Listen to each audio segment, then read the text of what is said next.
how are you doing? The following video is just a quick one. I took at the Inland Waterways Association Festival of Water. That video will be coming online quite soon. Just finishing off editing it. This one is a quick tour, if you like, of a vintage narrowboat Swift. I went on there with my 7-year-old granddaughter, and then the lady is explaining it all to her of how people lived and worked on boats. So hope you enjoy it. This is Narrowboat Swift. It only carried chemicals for cowburn and copal, and it went from Manchester to Coventry and Manchester to Wolverhampton. Courtauls, but there's a very, very big one in Coventry there used to be. Right, so this is the, it was called a dipper can, but they never dipped it in the canal, and they washed the faces and the cups and the saucers in it. This is the ticket drawer, because when they went from one canal to another, it was owned by a different company, right? So they had to pay, and they'd pay by ticket. This stove was always on, so if you was told not to touch it and you did touch it, you wouldn't touch it again because it would be hot. The pie, right?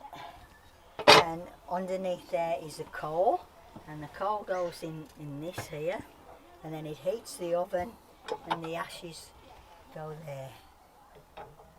Right? Now this is the ironing board, the work surface, the dining table and the card table. This is what they showed off, and this is the one that they used. And here I have a piece of wood painted really nice.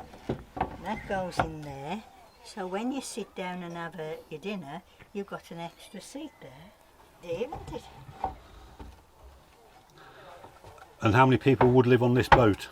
According to how many children you had. How do you know how many children? Exactly. It's according how many times.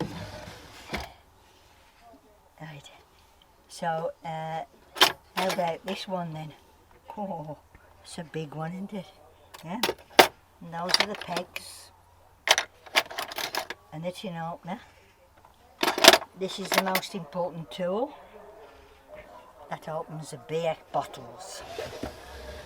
No microwave on here, Ella? No, no microwave, no electricity, and no running water. So when you cleaned your teeth, you didn't leave the tap on because there's no tap, no running water. Right, so that means no toilet, proper toilet. So, you've heard of a gazunder? Yeah. Well, this is a gazin. Gazin, And under we're the very bed. posh because we have two sizes, so we're very posh. You know what that's for? Going to the toilet. If you do your wee-wee, and then they just tip it in the canal. But they didn't use it that often, No. because they just was in the countryside. Yeah. And as I said, they were looked after, and they knew where they were going. The company looked after them, health-wise and anything. So they didn't get paid once a week. They got paid when they delivered. And there was no lifting and carrying. They were in carboys. They moved the chemicals themselves. So if you were on this boat, you were quite lucky compared with other boats that had to work hard moving the Yes. coal or the wheat or whatever, the chains, nuts, bolts. We only carried the chemicals. So the children would sleep there and on the floor, and this was Sunday best clothes in there, because I only had 2 lots of clothes, Sunday best and working clothes, because the children had to work, right, and move and open the locks and do lots of other things, and they didn't go to school. So, gosh, can you imagine not being able to read? You've always been reading, haven't you? Yeah, so, you know, you're so lucky, aren't we? So here is the mum and dad's bed.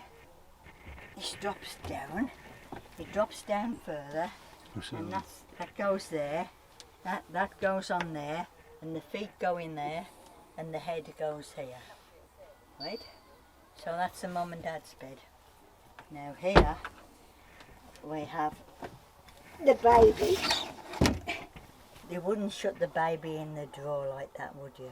You know, it'd be open like that. Because there's no room for a cot, is there? Right?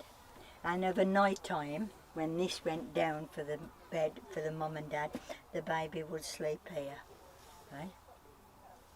The worst things was the 2-year-olds and 3-year-olds when you said don't touch the fire because it's hot, and then they'd want to get outside, and then you know you've got to be worried about falling in.